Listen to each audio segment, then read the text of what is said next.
Bonjour à tous, j'espère que vous allez tous bien.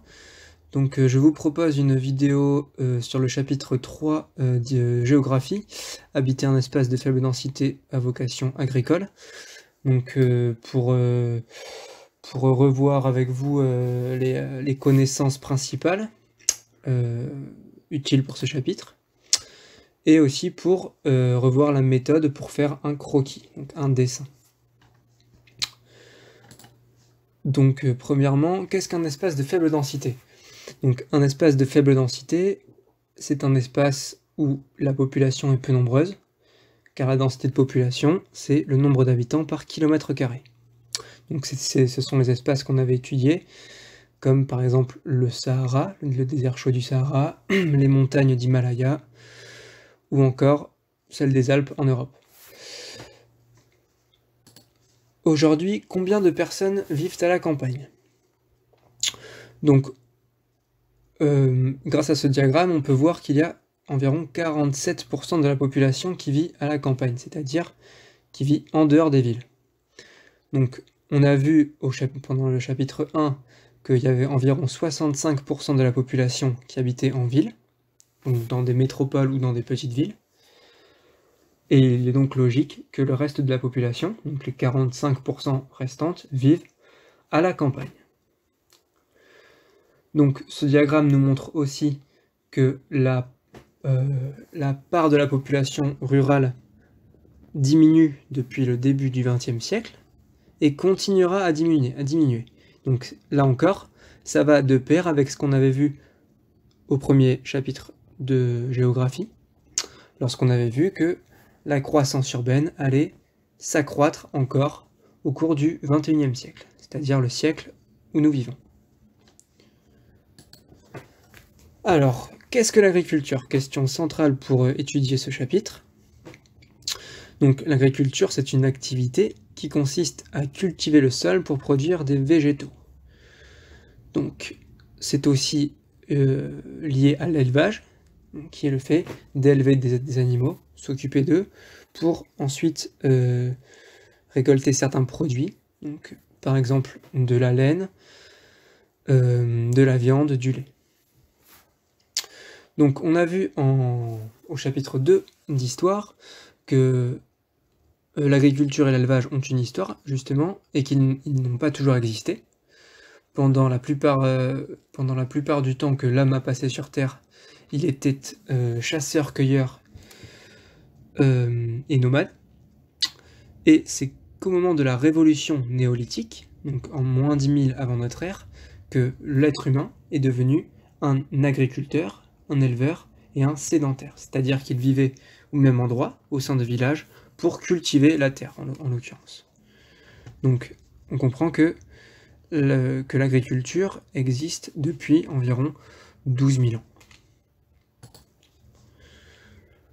Alors, pourquoi faisons-nous la différence entre les pays développés et les pays en voie de développement? Alors, tout d'abord, quelle est la différence entre un pays développé et un pays en voie de développement? Alors, un pays développé est un pays où le niveau de vie de la population est élevé. C'est-à-dire, la population a accès à l'eau courante, à l'électricité, à des systèmes de santé et d'éducation relativement performants, où les enfants sont scolarisés. Et en fait, les pays développés sont des pays où l'espérance de vie des individus est élevée, c'est-à-dire en général supérieure à 75 ans. À la différence des pays en voie de développement, qui sont des pays plus pauvres, où la population n'a pas forcément accès à l'eau potable ou à l'électricité, donc les conditions de vie sont moins bonnes, et l'espérance de vie est plus faible. Donc vous reverrez ça en classe de 5e, mais il était important de voir déjà cette différence, parce que en ce qui concerne les espaces agricoles, ils sont différents lorsqu'on se situe dans un pays développé et lorsqu'on est dans un pays en voie de développement. C'est ce qu'on va voir. Alors, comment peut-on décrire l'agriculture dans les pays développés? Alors, dans les pays développés, c'est-à-dire des pays comme les pays d'Europe, comme la France, comme l'Allemagne, l'Espagne, Aussi donc les pays d'Amérique du Nord, les États-Unis, le Canada, les pays d'Océanie, l'Australie, la Nouvelle-Zélande, ou encore des pays d'Asie comme le Japon. Donc ce sont les pays développés. Donc dans ces pays, l'agriculture est, on l'a vu, intensive et productiviste. C'est-à-dire que l'agriculture est mécanisée, les agriculteurs utilisent des tracteurs pour cultiver leurs terres, ils utilisent des engrais, c'est-à-dire des fertilisants pour le sol, et des pesticides pour éliminer par exemple les insectes et les parasites. Donc c'est un type d'agriculture qui produit beaucoup, les rendements sont importants, et donc l'exemple des pieds en bosse était là pour nous montrer ça. C'est-à-dire que vu que les rendements sont importants, la production est destinée à être vendue. On parle d'agriculture commerciale. C'est-à-dire que la production n'est pas destinée à nourrir l'agriculteur qui produit, mais à lui conférer un revenu par la vente de sa récolte. Donc là, à Épied-en-Bosse, c'était le cas. Donc dans ce genre de village, en fait, il y a peu d'agriculteurs. On trouve même des villages de France où il n'y a plus d'agriculteurs, tout simplement parce qu'il faut peu d'agriculteurs pour cultiver des surfaces de plus en plus grandes. Donc les surfaces sont en champs ouverts, ce sont des parcelles très vastes, où le regard porte très loin. Donc c'est très caractéristique de cette région de France qu'on appelle la Beauce, qui est le grenier à blé de la France. Mais il y a un autre phénomène qui est intéressant, donc dans cet espace de faible densité qu'est le village des Pieds-en-Bosse, c'est la périurbanisation. Donc la périurbanisation, c'est le développement de nouveaux espaces au sein du village, à savoir des lotissements pavillonnaires. Donc ces lotissements pavillonnaires, ils sont récents, ils sont apparus depuis les années 1970-1980, à peu près, et ils accueillent une population qui a la particularité de vivre, donc d'habiter à la campagne, mais de travailler en ville. Donc là, on comprend bien que, vu que Épied-en-Bosse n'est pas loin de la ville d'Orléans, et surtout de la capitale de la France qu'est Paris, donc les habitants d'Épied-en-Bosse habitent dans ce village parce que le logement coûte moins cher, mais vont travailler, par exemple, à Orléans ou à Paris, et ils sont donc dépendants de leur voiture. Sans voiture, les habitants de ces villages peuvent se retrouver isolés. Un autre exemple qu'on n'a pas étudié dans le cadre d'une activité, mais qui est très intéressant, c'est celui de l'élevage intensif. Donc cette photo a été prise au Texas, donc au sud des États-Unis, en Amérique du Nord, et ça s'appelle un feedlot. Donc c'est un terme anglais qui signifie nourrir beaucoup, nourrir en grande quantité. Donc en fait, à perte de vue, on voit d'immenses enclos qui concentrent une population de bovins, donc des bœufs, qui sont très nombreux. Et pourquoi on est dans un élevage intensif? Parce qu'il vise à produire beaucoup en augmentant la densité d'animaux. Donc ce type d'élevage permet donc de produire énormément de viande, ce qui explique que les États-Unis soient le premier pays consommateur de viande au monde, mais ça génère aussi de la pollution. Vous savez, c'est le méthane, donc le gaz rejeté par les bovins, qui est principalement responsable du réchauffement climatique. Il y a aussi un autre problème environnemental, qui est celui donc, de la surconsommation d'eau pour nourrir le bétail. Donc en fait, ce type d'élevage pose des problèmes écologiques. Autre exemple qu'on a vu, c'est celui de la méga ferme d'Almeria. Donc là, on est en Espagne, au sud de l'Espagne, dans la région appelée Andalousie. Et donc ce qu'on voit, à perte de vue là encore, c'est des serres. Et dans ces serres, on trouve des productions de tomates, de concombres, principalement, aussi donc de fruits, donc de fruits et de légumes qui sont exportés dans toute l'Union européenne pendant toute l'année. Et c'est pour ça qu'on consomme des fruits et des légumes qui ne sont pas de saison, c'est-à-dire des fruits qui vont par exemple pousser en hiver dans des serres chauffées. Donc là, on a bien vu à travers les 3 exemples, Épied-en-Bosse, le Texas et l'Andalousie, on a bien vu à quoi ressemblait l'agriculture dans les pays développés. Donc c'est une agriculture intensive et commerciale. Je vous renvoie à la fiche de vocabulaire. Ensuite, comment peut-on décrire l'agriculture dans les pays en voie de développement? Donc dans les pays en voie de développement, l'agriculture est plutôt vivrière. C'est-à-dire que la production est consommée par la communauté qui produit. Donc c'est l'exemple qu'on a vu du village du Sahel sénégalais. Donc le Sahel qui est une région au sud du désert du Sahara, une région qui est semi-aride, donc où il ne pleut pas beaucoup, mais il pleut quand même plus que dans le désert du Sahara. Et donc la population consomme ce qu'elle produit.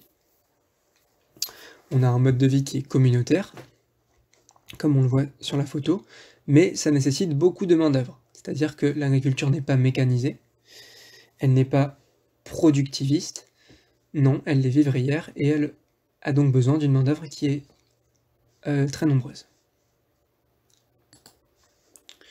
Ensuite, on peut voir sur la photo suivante des pasteurs au Sahel, donc dans le pays qu'on appelle le Niger. Donc les pasteurs, ce sont ceux qui élèvent les animaux. Donc là, ce sont des pasteurs nomades, c'est-à-dire qu'ils bougent en fonction des saisons pour pratiquer la transhumance. C'est-à-dire, de saison en saison, ils font un déplacement avec leurs troupeaux pour trouver de la nourriture. Donc là, on est dans un élevage extensif, c'est-à-dire pratiqué sur de vastes étendues et qui produit peu. Donc là, on est à l'inverse de l'élevage intensif du Texas. Voilà. C'est bien ça qu'il faut comprendre. Autre exemple d'agriculture extensive et d'agriculture vivrière, celles qui sont pratiquées dans les oasis. Donc là, on a une oasis dans le Sahara algérien. Donc c'est le même modèle que l'oasis de Fint décrit par Fred et Jamy dans C'est pas sorcier. C'est exactement le même type d'agriculture, donc vivrière, c'est la communauté qui produit, qui consomme, avec trois étages de culture, en haut les palmiers, en dessous les arbres fruitiers, et au sol les céréales et les légumes. Et tout ça nourrit la population villageoise. Et dans une certaine mesure, peut être vendu dans des marchés, mais c'est quand même plutôt rare. Mais les choses évoluent. Donc par exemple, dans les pays en développement, donc c'est le cas du Brésil, donc, qui est un pays en développement, donc c'est-à-dire ça reste un pays pauvre, mais qui montre des signes de modernisation. Donc on trouve des espaces qu'on appelle les fronts pionniers. Ce sont des espaces agricoles gagnés sur la forêt. Donc c'est ce qu'on a vu dans le Mato Grosso, donc une région de la forêt amazonienne, où la forêt en fait est détruite par l'action des hommes, par l'aménagement humain, où en fait donc, les hommes rasent la forêt pour installer de vastes propriétés agricoles où ils font pousser du soja. Et le soja, il sert à quoi? On l'a vu, il sert à nourrir le bétail. Par exemple, le bétail qu'on a vu dans le feedlot du Texas. Donc, on voit que les choses évoluent, c'est-à-dire que l'agriculture se modernise dans les pays en développement, car la culture de soja dans le Mato Grosso est clairement une culture commerciale intensive, c'est-à-dire qu'elle est destinée à être vendue, l'agriculture est mécanisée, on utilise des engrais. Pareil avec le premier exemple qu'on a vu dans ce chapitre, c'est-à-dire la ferme circulaire d'Aïl en Arabie Saoudite, où il y a peu de main-d'œuvre, parce que l'agriculture est automatisée. L'irrigation donc fonctionne avec un pivot, donc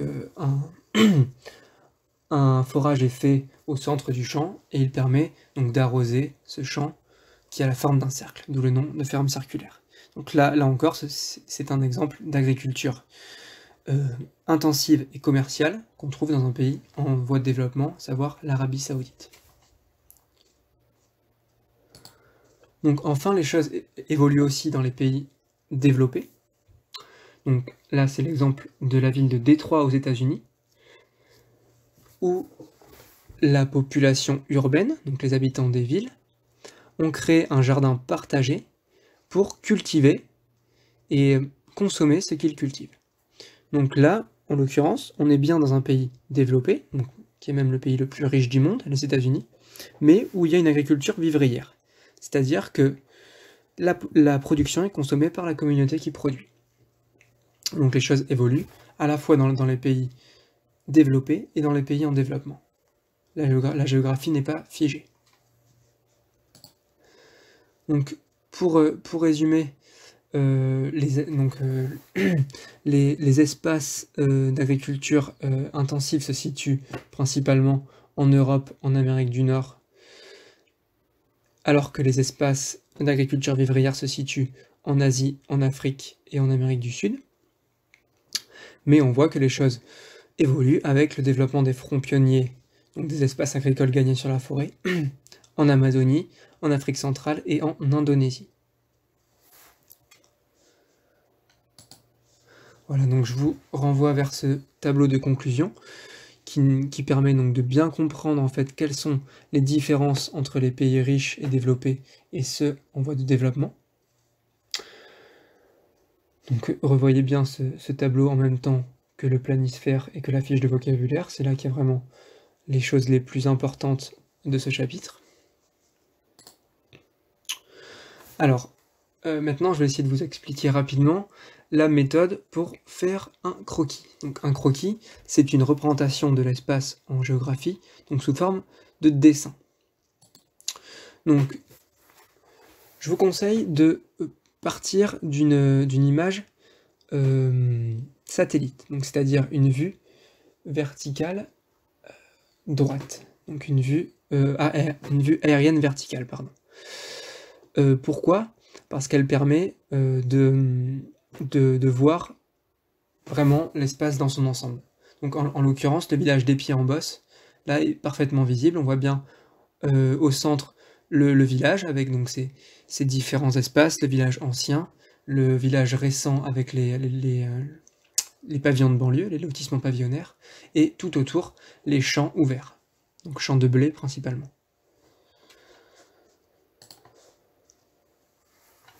Donc pour que le croquis soit lisible, il faut qu'il y ait des figurés, c'est-à-dire des formes que l'on dessine.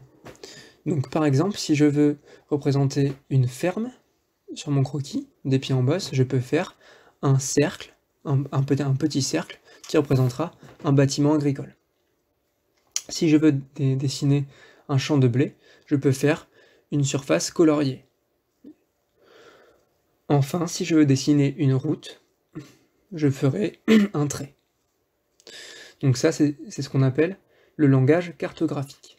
C'est-à-dire que, en géographie, comme en langue, on a besoin de formes pour représenter l'espace, et c'est à ça que servent les figurés. Donc je vous montre ma proposition de croquis pour le village d'Épied-en-Bosse. Donc voilà, j'ai choisi de représenter le village ancien par une surface de couleur rouge. Ça, c'est vraiment au hasard. La culture du blé en champ ouvert, je l'ai représentée par une surface blanche où j'ai dessiné le tracé des parcelles. Les fermes et bâtiments agricoles, je les ai dessinés par un figuré ponctuel, donc un petit losange violet. Et pour montrer qu'on est dans une zone d'agriculture intensive et commerciale, j'ai représenté la vente du blé par une flèche qui part du village vers l'extérieur pour montrer qu'on est dans un système où l'on vend la production, donc un système commercial. Ensuite, j'ai dessiné le lotissement pavillonnaire par une surface coloriée en verte. J'ai dessiné les routes par des traits noirs. Pour montrer les déplacements donc, des nouveaux habitants, donc de ces périurbains qui logent à la campagne mais travaillent en ville, j'ai dessiné une double flèche pour montrer que c'est un déplacement qui est double, aller et retour. Aller pour aller travailler, retour pour revenir. Et enfin, j'ai dessiné les lambeaux de forêt, qui sont des espaces où les périurbains et les habitants des pieds en bosse peuvent se divertir. Voilà, j'espère que cette vidéo vous sera utile, qu'elle a été suffisamment claire. Si c'est pas le cas, n'hésitez pas à m'envoyer des questions par mail. Voilà, je vous souhaite bon courage à tous en cette période difficile et à bientôt.